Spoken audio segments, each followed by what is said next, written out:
और बहुत स्वागत आपका एक बार फिर से इस बुलेटिन में। मैं हूं आपके साथ अवंतिका श्रीवास्तव। लगातार हम मेगा कवरेज आपको दिखा रहे हैं अतीक अहमद की हत्या से जुड़ी हुई धूमनगंज थाना, जहां पर ताबड़तोड़ फायरिंग हुई अशरफ और अतीक पर। अतीक और अशरफ की हत्या हो चुकी है और फिलहाल ये अपडेट सामने आ रहा है कि जल्द से जल्द पोस्टमार्टम के बाद उसके शव को दफनाने की कोशिश। आज शाम तक पुलिस की सक्रियता लगातार बढ़ रही है। एसटीएफ की टीम, पुलिस की टीम लगातार पूछताछ कर रही है।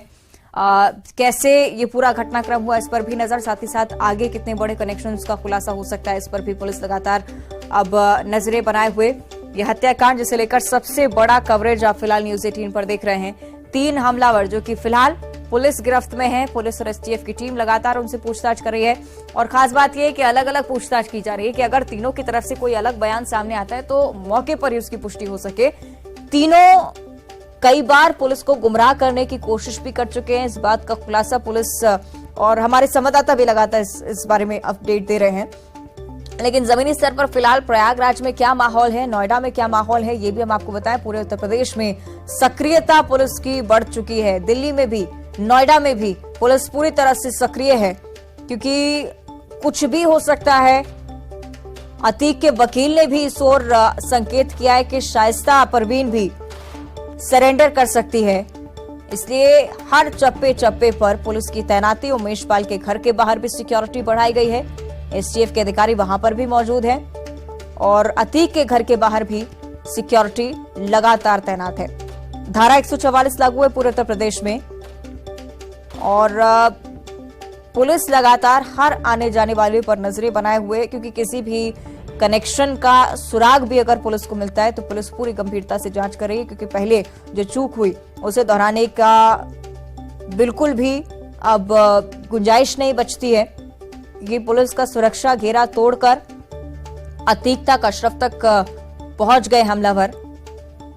हालांकि न्याय की अगर बात होती है तो इंतजार यही था कि कोर्ट की तरफ से फैसला आता, उसके बाद अतीक और अशरफ के खिलाफ कार्रवाई होती। लेकिन उससे पहले ही अतीक को, अशरफ को मार गिराया। कोई हेल्पर हो सकता है, इस एंगल पर भी पुलिस जांच करी है। 3 तस्वीरें आपको हमलावरों की भी हम दिखा रहे हैं। 4 तस्वीरें फिलहाल आप देखिए पूरे घटनाक्रम की। कोई हेल्पर हो सकता है जो ना चाहता हो कि पुलिस की सफरिंग से अब अतीक गुजरे, अशरफ गुजरे, इसलिए वहीं पर उसे खत्म कर दिया। या फिर गैंग का कोई और सदस्य जो चाहता था कि अतीक और अशरफ की तरफ से खुलासे में उनका नाम सामने ना आए, या फिर कोई और विरोधी गैंग जो कि खुद चाहते थे कि अतीक और अशरफ को हम मार गिराएं। कुछ भी सिलसिला हो सकता है। पुलिस की तरफ से जो प्रेस कॉन्फ्रेंस आयोजित की जाएगी, इंतजार यही कि उस कॉन्फ्रेंस में कुछ सामने आए, क्योंकि ये तो पता है कि पुलिस तक ये पूरी जानकारी पहुंच चुकी है और सिलसिलेवार ये जानकारी देश के सामने रखने के लिए 3 बजे स्पेशल डीजी प्रेस कॉन्फ्रेंस करेंगे। उसको लेकर भी हम लगातार आपको जानकारी दे रहे हैं और फिलहाल पुलिस के हवाले से और जो सूत्रों के हवाले से खबर हम तक पहुंच रही है वो भी सीधे दर्शकों तक पहुंचाने का काम कर रहे हैं, क्योंकि पुलिस अपनी सक्रियता बढ़ा चुकी है। एसटीएफ की टीमें, पुलिस की टीमें लगातार इन तीनों हमलावरों से पूछताछ कर रही हैं। जिस रणनीति के तहत यहाँ पर पहुंचे, किसने पूरी साजिश रची, इसे लेकर पूछताछ हो रही है, क्योंकि घटना को अंजाम देने के ठीक बाद शांत हो गए हमलावर, सरेंडर कर दिया पुलिस के सामने, क्योंकि पता था कि अगर भागे तो पकड़े जाएंगे, पकड़े नहीं गए तो मारे जाएंगे। हर संभावना पर, हर रणनीति के तहत शायद सोच समझ कर यहां पहुंचे थे।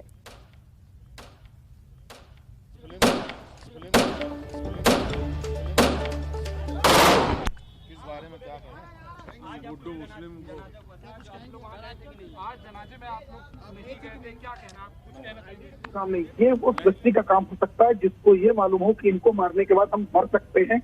उन व्यक्ति ने ये इतना बड़ा जोखिम उठाया, क्योंकि 40 साल तक इस इलाहाबाद के 200 किलोमीटर दूर तक जमीन से लेके, मकान से लेके, लोगों के घरों के फैसले कराने वाले पर हमला करने की ताकत किसमें है, ये सबसे बड़ी बात। और यही पुलिस का जानने के लिए, एसटीएफ यही जानने के लिए पिछले 8 घंटे से लगातार इंटरोगेशन कर रही है, अलग अलग जगहों पे कर रही है। इनके होम टाउन के एड्रेसेस निकाले जा रहे हैं। पहले मेरठ था, मुजफ्फरनगर हुआ, सहारनपुर हुआ, फिर उसके बाद ये बांदा हुआ, कर्रा हुआ, उसके बाद ये एटा बताया गया, कासगंज बताया गया, हमीरपुर बताया गया, महोबा बताया गया, फिर शहरी बताया गया। देखिए, प्रयागराज की तरफ से अमित गंजू की तरफ से जानकारी दी जा रही है, जिसमें इस ओर वो इशारा कर रहे हैं कि जो पूरा सिलसिला था वो पुलिस के सामने है, क्योंकि पुलिस भी इस पूरी रणनीति को ठीक तरह से समझ रही है कि हमलावर अगर भागते तो वो मारे जाते, इस बात का अंदाजा था, और इसलिए पूरी साजिश का खुलासा पुलिस के सामने है। और उसके बाद ये जानकारी पुलिस देश के सामने भी रहेगी, इस बारे में भी वो इशारा कर रहे थे। और इस बारे में भी उन्होंने बात की कि पुलिस को कई अहम सुराग फिलहाल पूछताछ में मिले हैं अतीक और अशरफ की हत्या को लेकर, और ये भी बात सामने आई है जिस पर चर्चा होने बहुत जरूरी कि इतना बड़ा गैंगस्टर, कई सारे निश्चित तौर पर दुश्मन होंगे, लेकिन किसमें इतनी हिम्मत थी कि इस तरह से सुरक्षा देखिए, बीते दिनों उमेश पाल हत्याकांड में अतीक अहमद और उसके भाई अशरफ को प्रयागराज पुलिस को 4 दिन की रिमांड मिली थी, जिसके बाद से लगातार प्रयागराज पुलिस अतीक और अशरफ को धूमनगंज थाने में रखकर पूछताछ कर रही थी। दिन में उनकी निशानदेही पर अन्य स्थानों पर ले जाती थी, वहां पर असलहों की बरामदगी करती थी या फिर अन्य दस्तावेजों की बरामदगी करती थी। उसी के तहत कल भी प्रयागराज पुलिस जो है वो अतीक और अशरफ को देर शाम सबसे पहले कसारी मसारी के जंगल में ले गई। वहां पर उनकी निशानदेही पर 2 कोल्ड पिस्टल के साथ तमाम जो कारतूसें बरामद की गई, उसमें कुछ कारतूसें पाकिस्तान ऑर्डिनेंस फैक्ट्री की भी थी।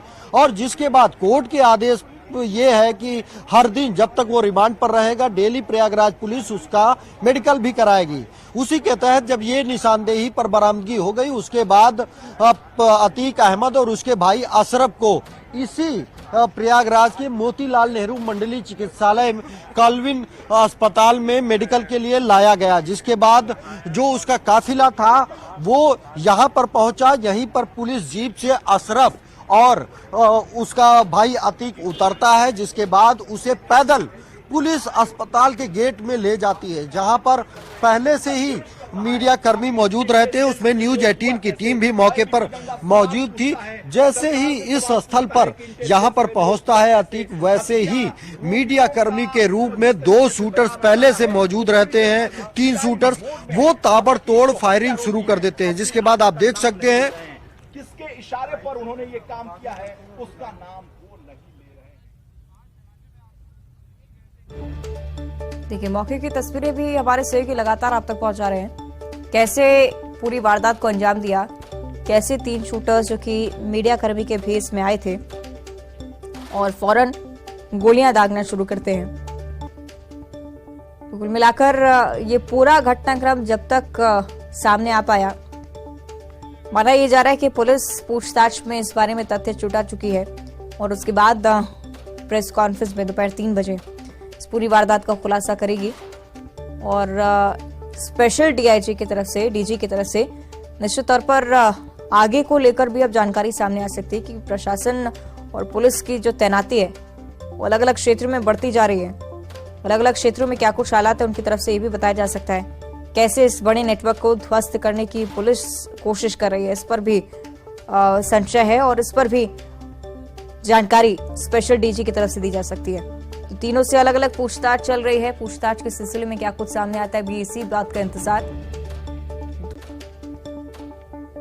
और इसे लेकर प्रतिक्रियाएं भी लगातार देखने को मिल रही हैं। एक तरफ आप देखेंगे कैलाश विजयवर्गीय ने ट्वीट किया है और उनकी तरफ से गीता का जिक्र है, गीता की एक लाइन उनकी तरफ से ट्वीट की गई है, जिसमें उन्होंने इस बात का जिक्र किया है कि जब राक्षसों का संहार होता है तब पृथ्वी का भार कम होता है। तो एक तरफ सराहना भी इस बात की कि इस गैंगस्टर का अंत हुआ, लेकिन प्रश्न इस पर कि कोर्ट के जरिए अभी कुछ नहीं कहा गया था, कोर्ट के जरिए फैसला आना बाकी था। पुलिस कस्टडी में अशरफ और अतीक थे, इंतजार था कि न्यायालय इस पर सजा अतीक और अशरफ को दे, लेकिन उससे पहले ही उसकी हत्या कर दी गई। इसलिए ही यह माना जा रहा है कि कोई हेल्पिंग हैंड हो सकता है। ये फिलहाल आपको दिखा रहे कैलाश विजयवर्गीय के तरफ से जो ट्वीट है, इसमें गीता की एक पंक्ति का जिक्र उन्होंने किया है कि जब राक्षसों, और पूरा घटनाक्रम हम लगातार आपको दिखा रहे हैं। हमारे सहयोगी वासु चौरे भी हमारे साथ लाइव जुड़ रहे हैं। वासु, एक तरफ पुलिस पर सवाल, लेकिन दूसरी तरफ इस बात की खुशी भी कैलाश विजयवर्गीय जिक्र कर रहे हैं जिसका कि गैंगस्टर का चलिए अंत हो गया। वासु। बिल्कुल अवंतिका, देखिए कोई भी गैंगस्टर हो, कुख्यात अपराधी हो, उसका अंत जो है उसको सजा तो कड़ी से कड़ी मिलनी चाहिए, सख्त से सख्त मिलनी चाहिए। लेकिन जिस तरीके का एक सिस्टम, एक कानून काम करता है कि कोर्ट के पुलिस कोर्ट में पेश करती है, चार्जशीट दाखिल की जाती है और उसके अनुसार कोर्ट जो है वो सजा सुनाता है और इस पूरे कार्रवाई के दौरान जो आरोपी पक्ष होता है उसको भी अपनी बात रखने का पूरा मौका जो है वो कानून की ओर से, कोर्ट की ओर से, संविधान की ओर से दिया जाता है। लेकिन अतीक अहमद मामले में देखा गया कि लगातार पिछले कई दिनों से कोर्ट में पेश करना, फिर जेल में ले जाना और जो जिस तरीके से लगातार इस पूरे मामले को लेकर कवरेज भी जारी था और सभी की निगाहें इस पूरे मसले को लेकर टिकी हुई थी। लेकिन उस सबके बीच जो कल हादसा हुआ है, अतीक अहमद की हत्या की जाती है, उससे कई सारे सवाल जो है वो अपने आप में खड़े होते हैं। हालांकि पुलिस इस पूरे मामले में जांच कर रही है, जो जिन्होंने फायरिंग की थी उनसे पूछताछ भी की जा रही है और कई जो देश के अलग अलग वर्ग हैं, चाहे वो पॉलिटिशियंस हो या फिर अन्य जो वर्ग हैं या आम लोग हैं, उनकी अलग अलग प्रतिक्रिया जो है वो इस पूरे मामले को लेकर सामने आ रही। कैलाश विजयवर्गीय ने गीता का हवाला देते हुए जो ट्वीट किया है कि राक्षसों का वध होना चाहिए, राक्षसों के वध होने से धरती पर जो बोझ है वो कम होता है, ये बात जरूर उनकी ओर से की गई है। तो कहीं ना कहीं इशारों में जिस तरीके से लगातार चाहे राज्य की सरकार हो, यूपी की या फिर केंद्र की सरकार हो, अपराधियों के खिलाफ जिस तरीके से एक कड़ी कार्रवाई जो करने का काम जो है वो किया जा रहा है, उसको उसके संबंध में और ये ट्वीट जरूर उनका माना जा सकता है। और आप ठीक कह रही थी अवंतिका कि कई तरीके से जो समर्थन देने का काम है डायरेक्टली या इनडायरेक्टली वो इस पूरी घटना को लेकर किया जा रहा है। कुछ और ऐसे बयान आने वाले समय में सामने आ सकते हैं, क्योंकि अतीक अहमद जिस तरीके से उनका रिकॉर्ड रहा है, हिस्ट्री शीटर, गैंगस्टर रहे हैं, कई लोग चाहते थे कि जल्द से जल्द उनकी सजा जो है वो मुकम्मल हो, लेकिन सिस्टम के तहत ये सजा कोर्ट से मुकम्मल होनी चाहिए थी और पुलिस कस्टडी में पुलिस जब उन्हें मेडिकल कराने के लिए लेके गई थी और उस दौरान ये पूरा जो हादसा है, ये पूरा जो हत्याकांड है वो होता है, तो ये जरूर जांच का मामला है, जांच का विषय है और इस पूरे मसले को लेकर जांच आगे चलेगी। लेकिन ये जो प्रतिक्रियाओं का दौर है वो भी चलता रहेगा। जी अवंतिका। निश्चित तौर पर अलग अलग प्रतिक्रियाएं हम वासु पर देख पा रहे हैं। एआईएमआईएम प्रमुख असदुद्दीन ओवैसी की तरफ से भी जो सवाल दागा गया है उसके बारे में भी निश्चित ही आपको जानकारी होगी वासु।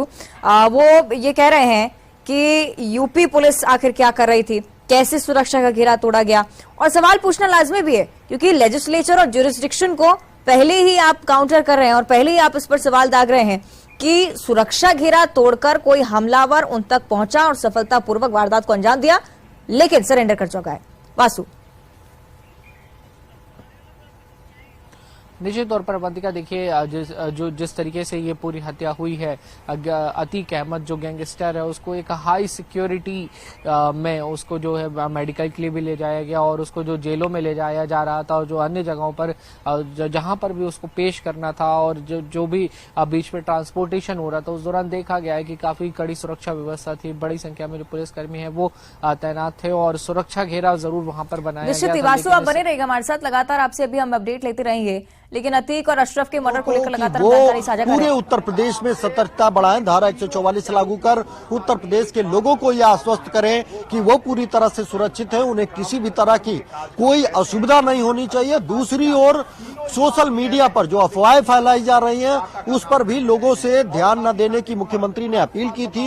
इस दौरान मुख्यमंत्री ने 3 सदस्यीय न्यायिक आयोग का गठन भी किया है जो इस पूरे हत्याकांड की जांच करेगा। ये वही घटनास्थल है जहां पर अतीक और अशरफ को कल गोली मारकर उनकी हत्या की गई थी और साथ ही कड़ाई से पूछताछ कर रही है। और बात मैं आपको बताऊं, देखिए अशरफ के हत्या को लेकर लगातार हम बात कर रहे हैं और हमारे संवाददाता दिल्ली से भी आपको जानकारी दे रहे थे, जिस बारे में जिक्र हम लगातार कर रहे हैं कि संवेदनशील पूरा इलाका हो चुका है। वासु हमारे साथ लगातार जुड़े हुए हैं और वो भी इस ओर जिक्र कर रहे थे कि बयान, कई सारी प्रतिक्रियाएं कई सारी सामने आ रही हैं। बहुत जरूरी वासु की सोशल मीडिया पर अब नजर रखी जाए, क्योंकि जब भी इस तरह के संवेदनशील मामले सामने आते हैं पुलिस की यही प्राथमिकता होती है कि माहौल और ना बिगड़े। ये जानकारी हम लगातार आपके साथ साझा कर रहे हैं और गृह मंत्रालय की तरफ से इस पूरी घटना को लेकर रिपोर्ट मांगी जा रही है। गृह मंत्री अमित शाह जो कि शुरुआत से ही सक्रिय थे और अब गृह मंत्रालय ने इस पूरी वारदात को लेकर रिपोर्ट मांगी है। क्या कुछ जांच में अभी तक सामने आया है, कितनी पूछताछ हुई है, कितने तथ्य हाथ लगे हैं, में पुलिस जो को इस शूट बारे आउट में हुआ है उसको लेकर जानकारी पूरे मांगी। देश में चर्चाएं गर्म है। लोग ये जानना चाह रहे हैं कि आखिर ये इतनी बड़ी वारदात क्यों हुई, क्योंकि जो अतीक अहमद था वो अब तक गुजरात की साबरमती जेल में बंद था और कोर्ट के आदेश पर उसे यहाँ पर लाया गया था और फिर सीजेएम कोर्ट के आदेश पर उसे पुलिस रिमांड दी गई थी, क्योंकि पुलिस अभिरक्षा में यह हत्याकांड हुआ है। इसी को देखते हुए खुद केंद्रीय गृह मंत्रालय ने इस पूरे मामले में उत्तर प्रदेश सरकार से एक रिपोर्ट तलब की है, क्योंकि जो अब तक की पूछताछ में कई बड़े खुलासे हुए हैं उसमें इस बात के जानकारी पुलिस को मिली है कि आखिर इस घटना को क्यों अंजाम दिया गया, क्या मकसद था, हथियार कहां से आए और कौन लोग थे। उसकी प्रेस कॉन्फ्रेंस 3 बजे उत्तर प्रदेश के स्पेशल डीजी कानून व्यवस्था प्रशांत कुमार और उत्तर प्रदेश के प्रमुख सचिव गृह संजय प्रसाद करेंगे और साथ ही साथ इसकी एक पूरी रिपोर्ट बनाकर गृह मंत्रालय को भी भेजी जाएगी कि आखिर किन परिस्थितियों में ये शूट आउट हुआ और इस हत्याकांड को अंजाम देने वाले शूटर्स कौन थे, उनका मोटो क्या था। साथ ही साथ क्योंकि एक बड़ा घटनाक्रम है, लगातार सोशल मीडिया के जरिए न सिर्फ प्रयागराज में बल्कि उत्तर प्रदेश या यूं कहें पूरे देश में एक मैसेज चल रहा है, उसको देखते हुए भी सोशल मीडिया गाइडलाइन जारी की गई है कि अगर कोई इस तरह की फर्जी अफवाह फैलाएगा, लोगों को गुमराह करेगा तो उसके खिलाफ भी कड़ी कार्रवाई की जाएगी। इसके साथ ही साथ उत्तर प्रदेश के सभी 75 जिलों में धारा 144 लागू कर दी गई है। सभी संवेदनशील स्थलों पर नजर रखी जा रही, चौराहों पर पुलिस गश्त कर रही है और जो अराजक तत्व हैं जो सोशल मीडिया के जरिए गुमराह करने के, अफवाह फैलाने का प्रयास कर रहे हैं, उनको भी चिन्हित कर उनके खिलाफ कार्रवाई की जा रही है, क्योंकि ये बेहद संवेदनशील मसला है। क्योंकि प्रयागराज अतीक अहमद और अशरफ का गढ़ रहा है, खासकर चकिया का इलाका जहां वो पैदा हुआ, जहां से उसने शुरू से तांगे की दुनिया से लेकर अपराध के जगत का एक बड़ा नाम बना। ये तमाम बड़ी बातें, तमाम बड़े तथ्य हमारे पास हैं, लेकिन लगातार हम इस हत्याकांड को लेकर नजरें बनाए रखेंगे। न्यूज 18 लगातार आपको अपडेट करता रहेगा। फिलहाल अन्य खबरों की बात कर लेते हैं। रायपुर से एक बड़ी खबर सामने आ रही है। आग में दर्जनों गाड़ियां जलकर राख हो चुकी हैं। कोतवाली थाने के पास ये गाड़ियां खड़ी थीं। खड़ी गाड़ी में अचानक से आग लग गई। दमकल की टीम ने आग पर काबू पाया है, लेकिन ये तस्वीरें देखिए, बेहद ही चिंताजनक तस्वीरें राजधानी से इस बार सामने आई हैं। आग में दर्जनों गाड़ियां जलकर नष्ट हो चुकी हैं। सही युगल जानदार जानकारी के साथ हमारे साथ जुड़ रहे हैं। युगल, क्या कुछ हुआ मौके पर और कैसे, किसने आग लगाई, इस बारे में कोई जानकारी?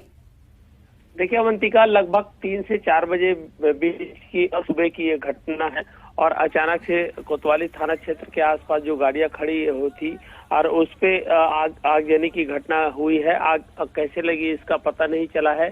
गाड़ियां वहां पर खड़ी हुई थी और उसके बाद अचानक से धू धू कर आग जलने लगी। जब लोगों को पता चला तो दमकल की टीम को सूचना दी गई है और दमकल की टीम ने आग पर काबू पाया है। दर्जनों गाड़ी है जो आग की चपेट में आने से पूरी तरह से जलकर खाक हो गए हैं।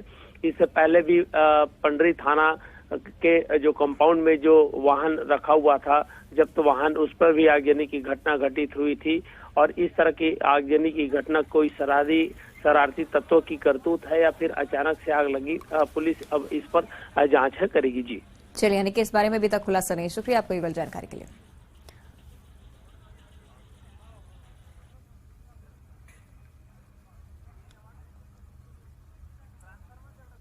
और बुलेटिन में फिलहाल इतना ही। खबरें लगातार जारी हैं।